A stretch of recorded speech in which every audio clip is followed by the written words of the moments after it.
that, I will call the first Board of Finance meeting of 2023 into order at 5:03 p.m.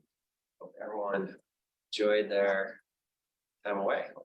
Everyone got some good downtime. I did.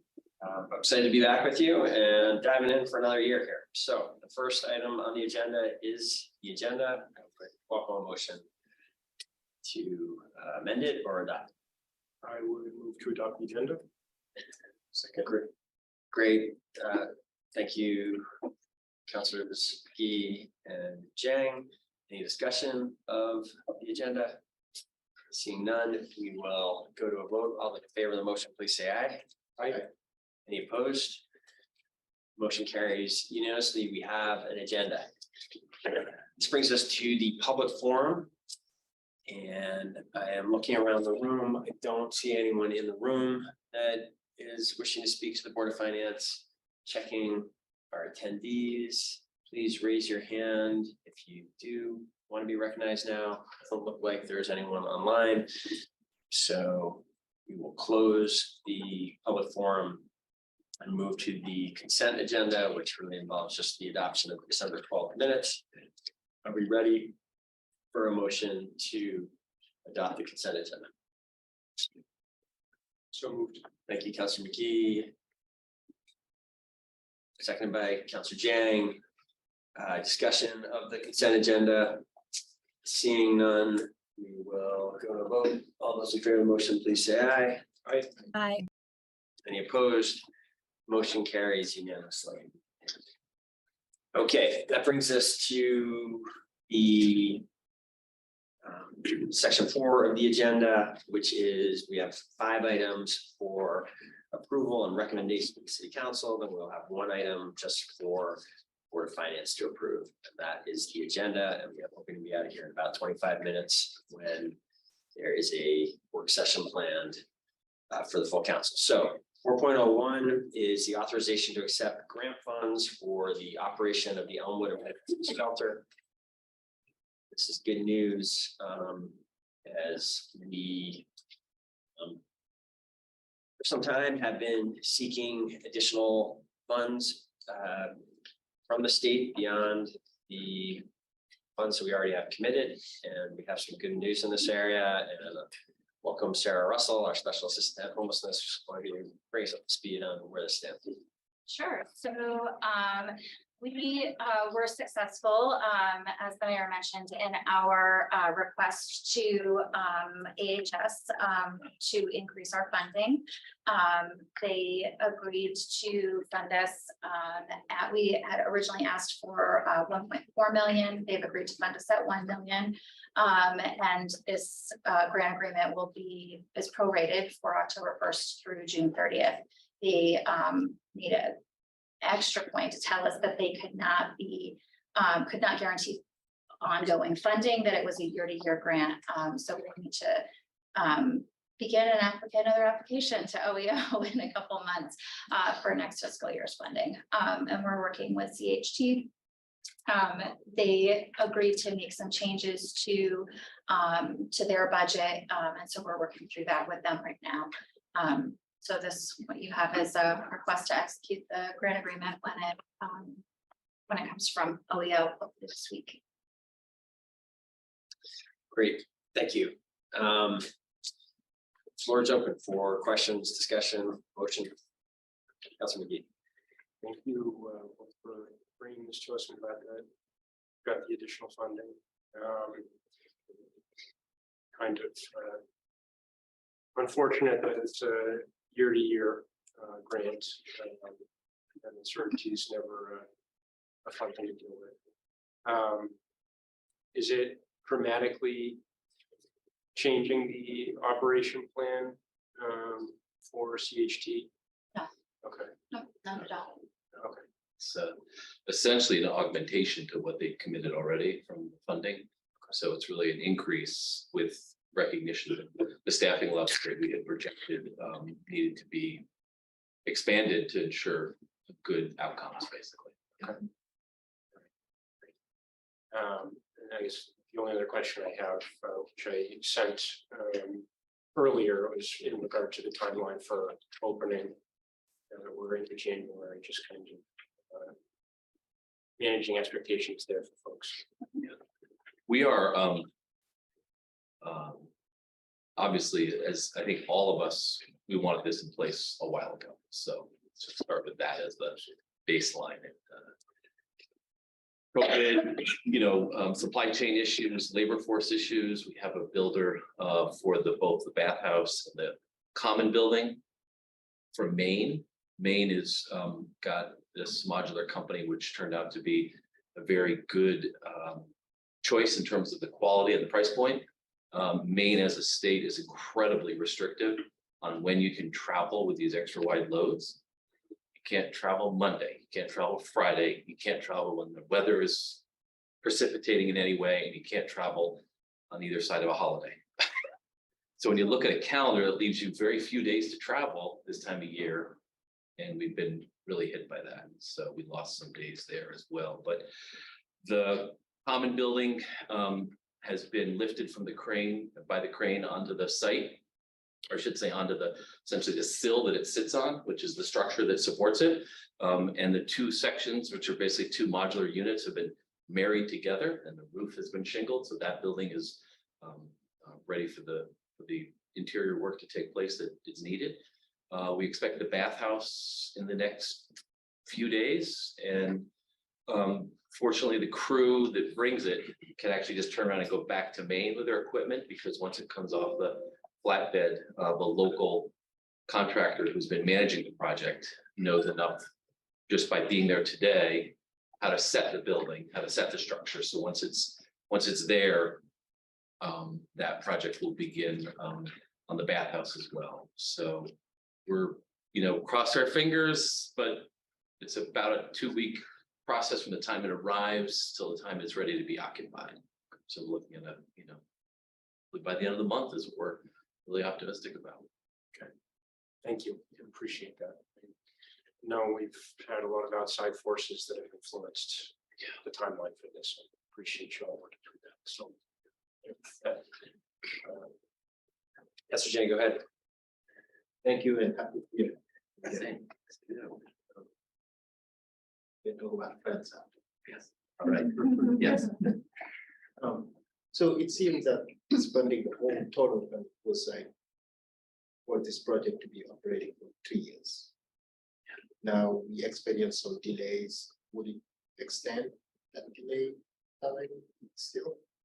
I think we're still anticipating a full 36 months of operation. I don't know that anything's changed from that. We think too the funding from the state, while it's competitive and it's annual, that as long as we do a good job, we're going to be highly competitive as a grant applicant. So our focus is on great outcomes for the residents, and reward is you get more funding to support more people to move from homelessness to permanent housing.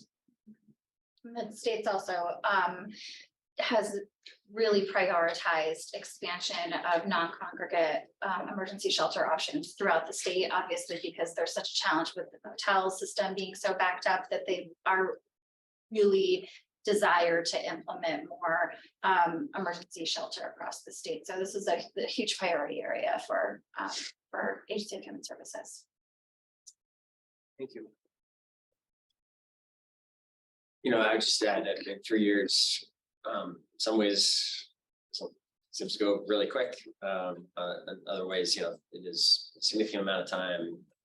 Since we have seen a lot of variability in the size of this population in recent years.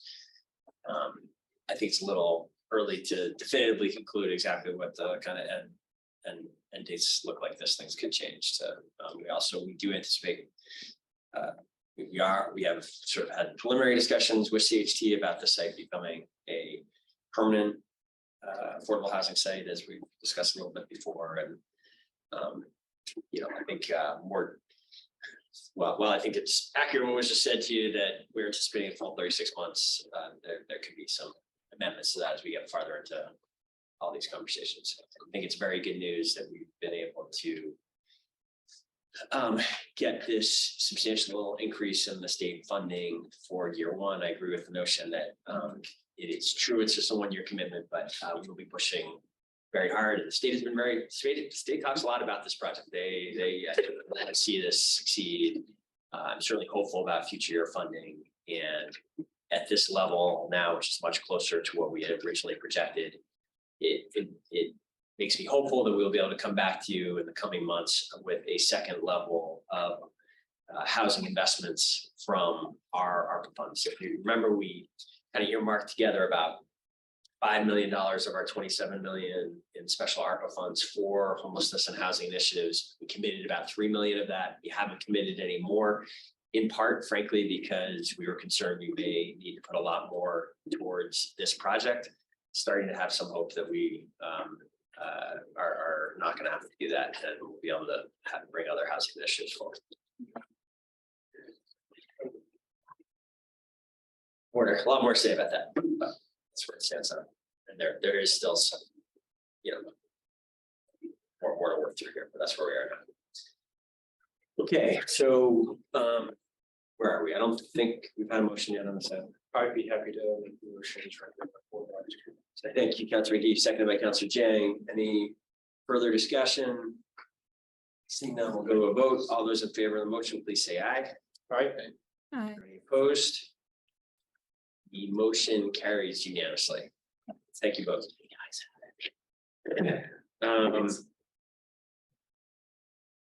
4.02 is a request to execute a contract with Motorola Solutions for public safety communications systems and services. Acting Fire Chief Eric Libby has been working hard on this since it was handed over to him from Chief Fox, and it's pretty exciting milestone in this effort to be able to move forward this contract.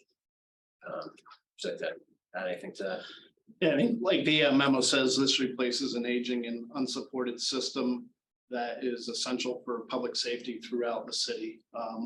There was discussion and questions earlier about regional dispatch, the need for this system, what happens if regional's position right now. Regardless of what happens on that front, this system is needed now to maintain communications throughout the city. If we were to stay local or go outside, the infrastructure is still necessary to allow emergency services to communicate. Throughout the process, we worked with Burlington Police Department and Department of Public Works to make sure that all three agencies' needs were met, and really had a design process that took everybody into account and looking at not only best practices as far as infrastructure, but also that us as the end user are getting a system built that we can live with and that works for the community. You saw in the memo or in the packet, the attachment from Dr. Magnuson from Texas A&M. We were asked to get a third-party evaluation of the design work that was done just to ensure that someone outside of a vendor saw the value of the system and agreed that it worked for us. And I think, his multiple page letter confirmed the design work that is done will meet our needs. Thank you, Chief. There's a reference to this in the memo, but it just seems worth just making sure we all are on the same page that this project was called out when we went to the voters back in town meeting day last year with a $24 million bond package, with the expectation that about $4 million of that would be used on this project, and we're still in that ballpark, under that ballpark. Yeah, and part of the numbers that we presented have the contingencies in there for overages, but also does not pull in the station alerting for the 5 firehouses. And with that in there, I believe we're still going to be under budget and meet the $4 million, but we'll be coming back later on with another ask that completes the entire package. Good. I would just note that the Public Safety Committee reviewed this, and we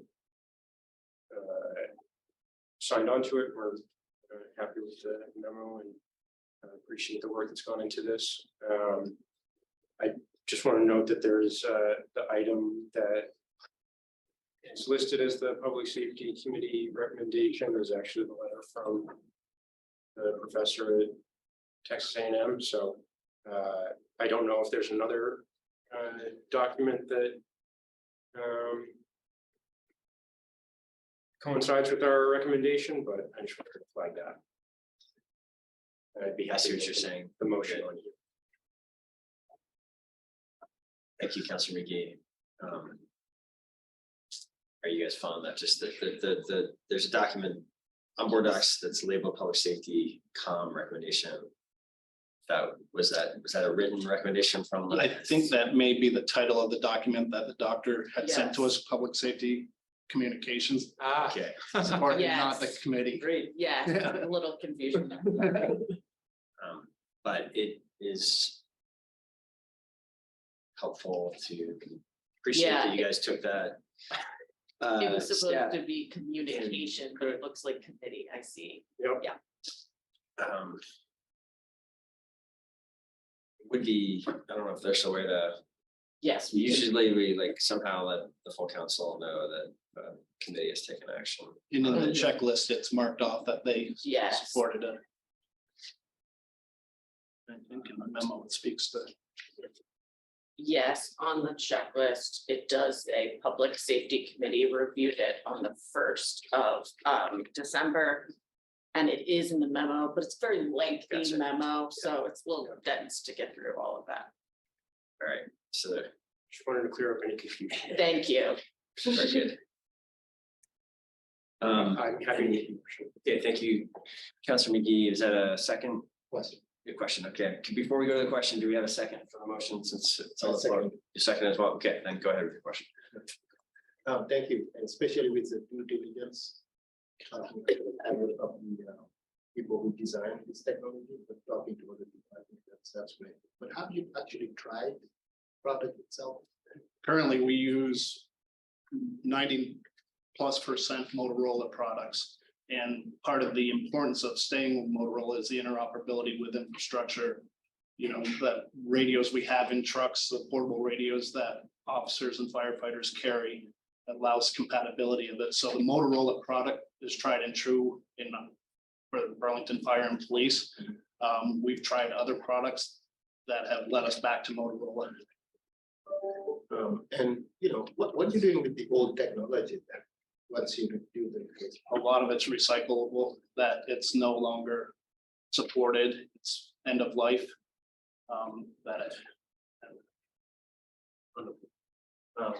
Yeah, thank you. And this is also part of the geo bound from the voters. This is, yeah, the voters already supported this. Yes, Thank you for doing the.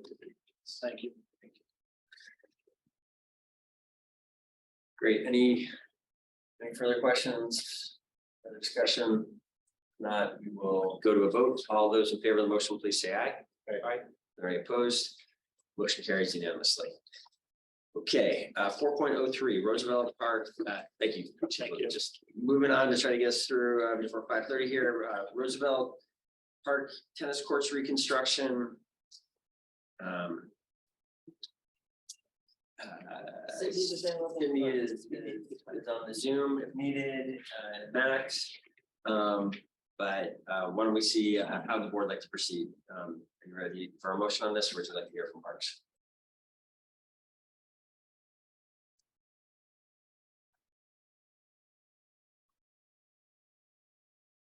Quick overview.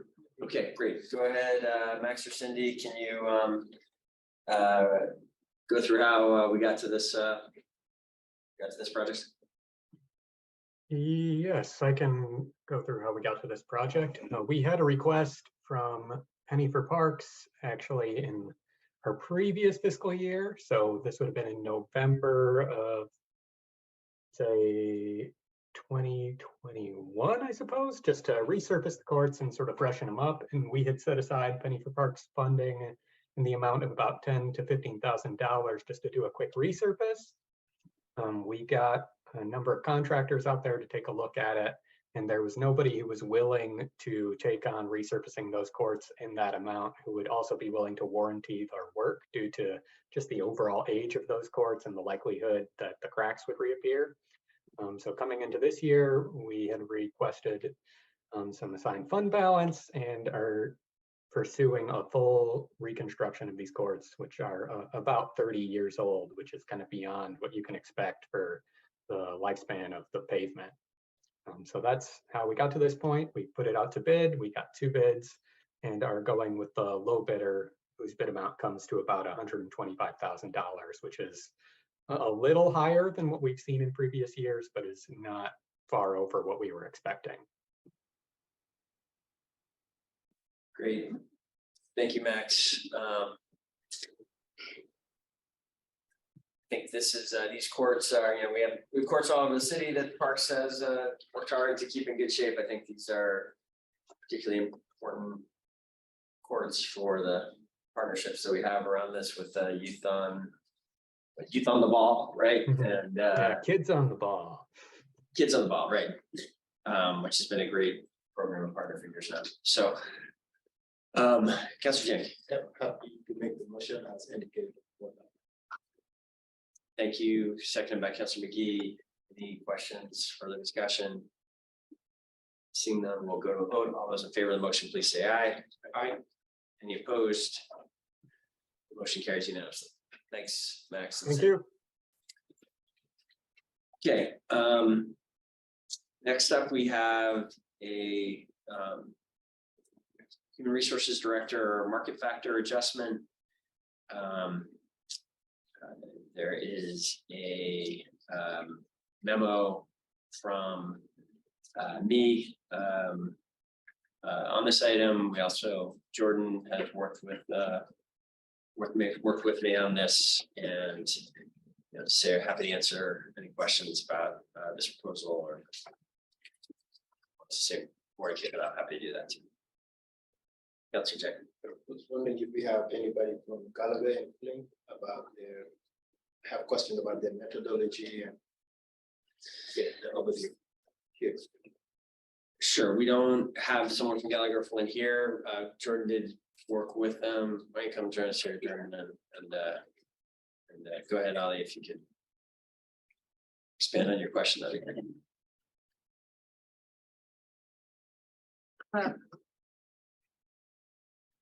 I did work with Gallagher Flynn, so I'm happy to try and answer a question about the report if you have it. Yeah, I mean, on the memo overview from Gallagher and Flynn, I mean, I think they stated here very clearly that they do comparison with similar position across all the organizations throughout Vermont. And I just wanted to understand if they made comparison with all the cities, municipal government, our size, and also our funding mechanism. I don't know if they got to that level exactly. I do know that they did an analysis of government versus all industries. And I think the government included both municipalities and probably state government. And then what was the second part of your question?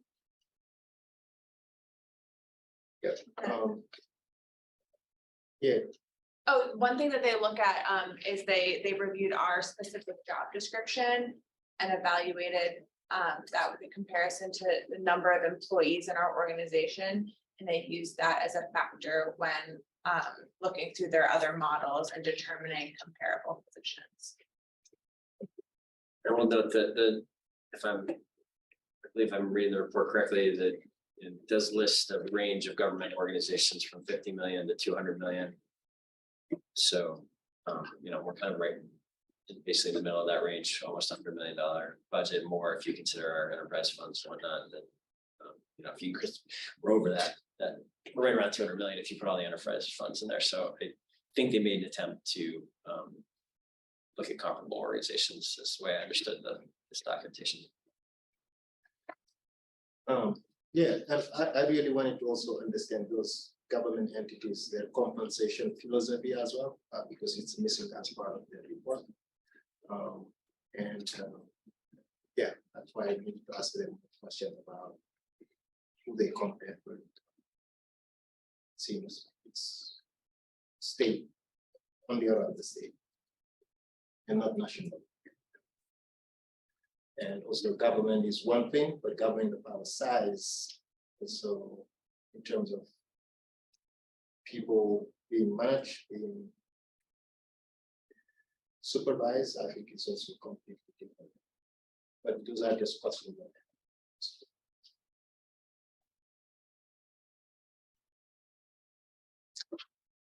Okay, thank you, Councilor Jang. I hope we've given you some answer to your question. I'm not sure we can do more tonight. But again, I do think it's pretty clear that they looked at governments, they looked at, they did offer us, if you wanted to compare it to like the private sector, which we don't typically, for most positions, we don't. There are a few positions that are a little bit, there's reason to really look to the kind of private sector comparisons. We haven't done that here. What made sense is to stick with government. And I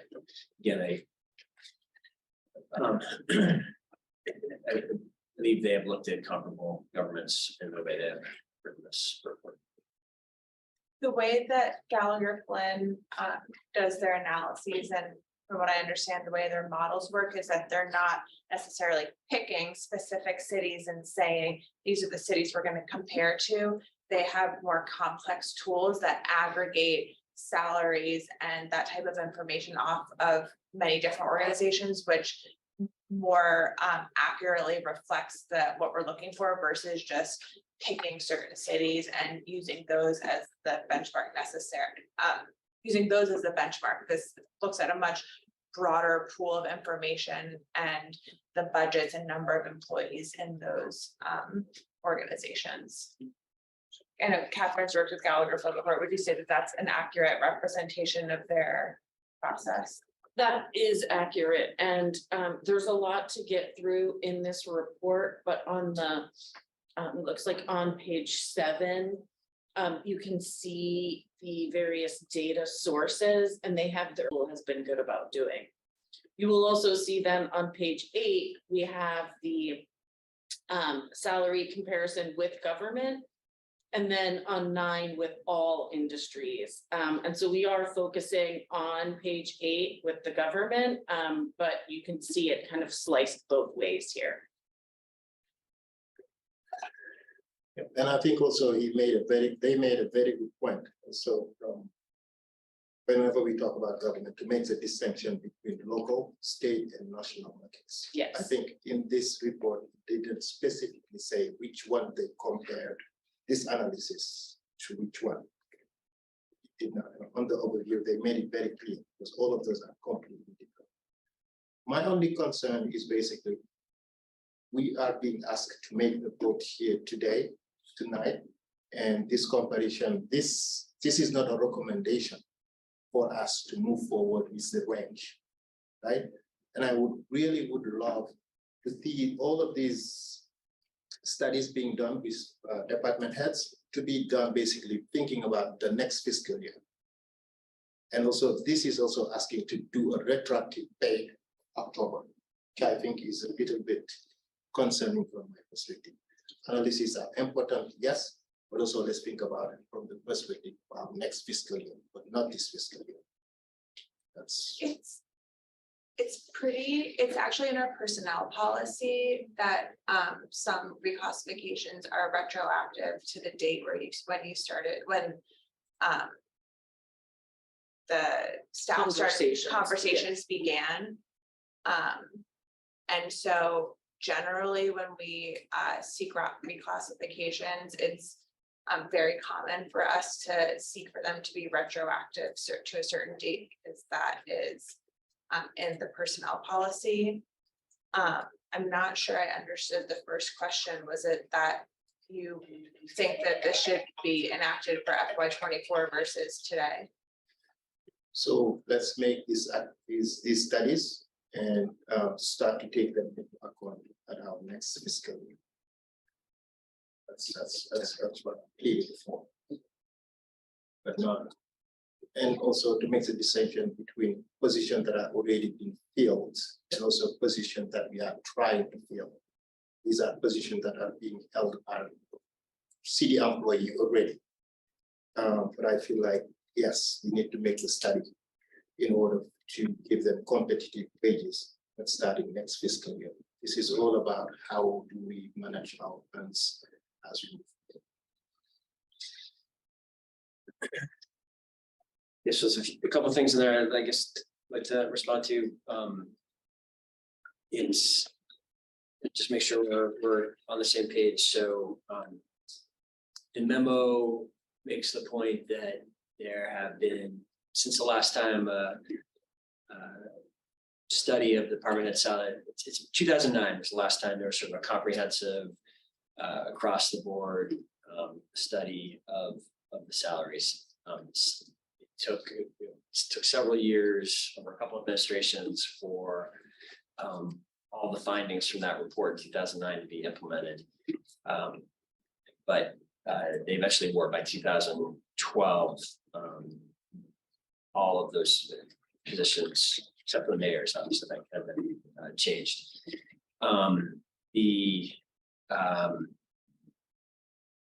Since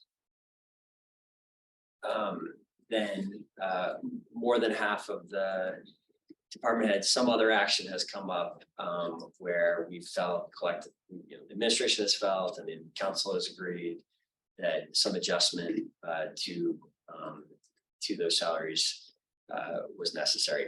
A number of those just in the last few years, as we've increasingly been dealing with sort of challenging job market and the pressures of the last few years that we talked about a lot of times and in all levels of public employment. What we are identifying, although not really seeking approval tonight, but I do want to be sort of telegraphing a future conversation, is I do think is a matter of equity for the department heads that have had no assessment in 13-14 years now, that we do a study like this for them. And I'd be happy, I think it's an interesting point, we've had good discussion, be happy to have Gallagher Flynn present on their methodology. If we're doing a bunch of them, I think for the future, having them kind of either mid-process or at the end of the process, having you hear directly from them how they do it, I think could be helpful, particularly, so you're not just we're not trying to attempt to articulate this. So that really is, we are envisioning that as an FY24 conversation.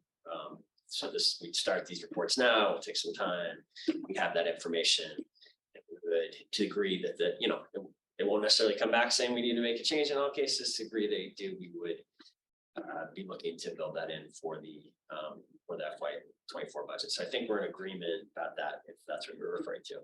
With respect to this particular individual, the HR director, we listed in the memo several reasons why it made sense to me to pursue the salary review, and why I am asking for us to make this change now. And I am hoping that we have support for that tonight. But with respect to the other positions, I agree with you. At this point, we aren't anticipating bringing any of those forward before the beginning of FY24. Thank you. And, I think this position and all the other positions that are being studied, I think I would want to make one vote supporting them all with the understanding of I receive all the details. Response to all the questions from government. I will not be supporting this. Consider supporting it, we bring it forward for FY. Okay, understood. Given that, I'm interested. Councilor McGee, Councilor Hightower seems still with us. For this conversation, are we going to be able to make a recommendation on this?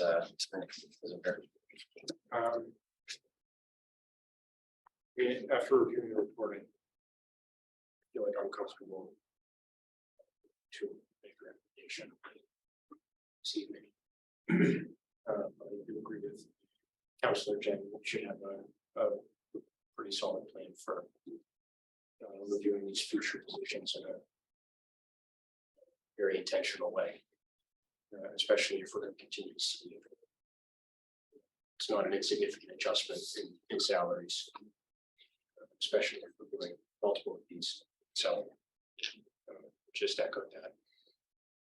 So you're in agreement going forward. You want some more discussion on methodology and planning? I actually did not fully hear your first, with respect to the action tonight. Are you ready to take action tonight? All right, okay, thank you. Councilor Hightower, looks like you're in transit. Have you been able to follow this discussion? Yeah, I heard most of it. I didn't hear all of everything that Councilor Gang said, but I'm happy to go with consensus in the room. I'm just glad that the administration's moving forward with this a little bit more proactively, and yeah, I'll go with the consensus in the room, which I wasn't quite sure what Joe was saying was his consensus, but happy to follow that. Okay, thank you, Councilor Hightower. I believe where we're at is I obviously intend to vote yes on this recommendation. With respect to the HR director, I believe Councilor McGee will be voting yes as well. City Council President Karen Paul is not here, but I have discussed this matter with her ahead of time, and I'm confident she will be voting yes as well. So Councilor Jang has indicated that he's not comfortable for the reasons he articulated. So I think that's where we're at. And with that, in the interest of time, if there's go ahead, Councilor McGee. Yeah, that'd be great. So the motion from Councilor McGee. Second by Councilor Hightower. If there's no further discussion, we'll go to a vote. All those in favor of the motion, please say aye. Aye. So we have 3 ayes and 1 no. And also a request to put it on deliverable, consent. To put it on deliberative, is that what you said? Yes, please. Yep. Okay. So great, that's 4.04. That brings us to 4.05, which is the authorization for reimbursement of waterfront TIF and downtown TIF district related costs for FY22. This is a routine item that we do basically on an annual basis, or with the TIF districts. Quickly, we're running Very more than late. 10 minutes late, so if you could.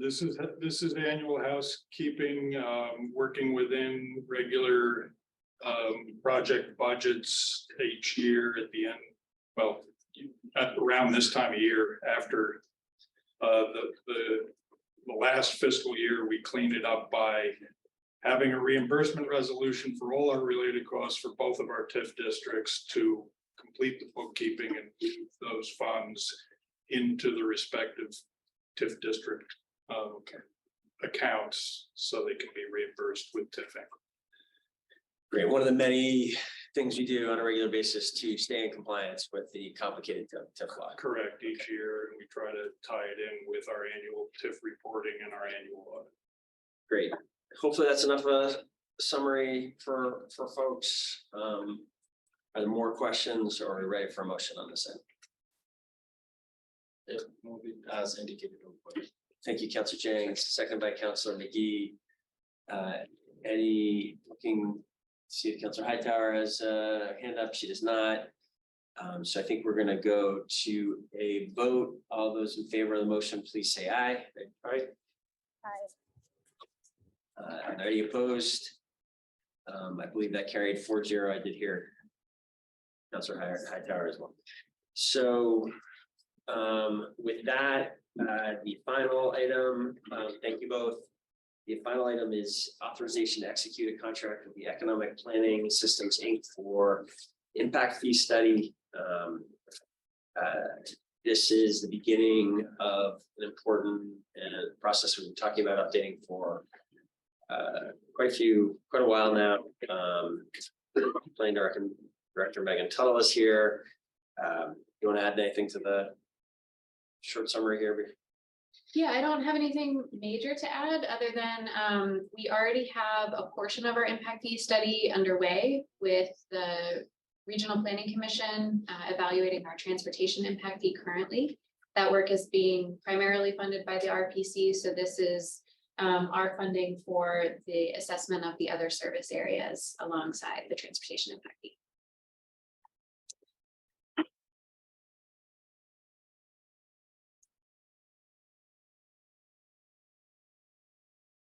So these are the fees, of course, that anytime a new development project comes forward there, so long list of fees, impact fees that they're responsible for. We haven't updated the methodology for assessing those fees in a long time. And in particular, there's been an interest in changing the way we think about transportation projects that will be done by this. Yeah, I'm happy to elaborate if anybody would find that helpful. I apologize, I was really. No, I appreciate you Okay. keeping us. I'm happy to make the motion as recommended. Folks. Great, thank you to Councilor Jang nodding. So if there's no further questions, we will go to a vote. All those in favor of the motion, please say aye. Aye. Are there any opposed? Motion carries unanimously. Thank you, Megan. Thanks, everyone. Sorry to keep some folks waiting. We will adjourn the Board of Finance at 5:45. And meet President Paul upstairs, who is right there now. And we'll learn about financial literacy, which I know everyone's really excited about.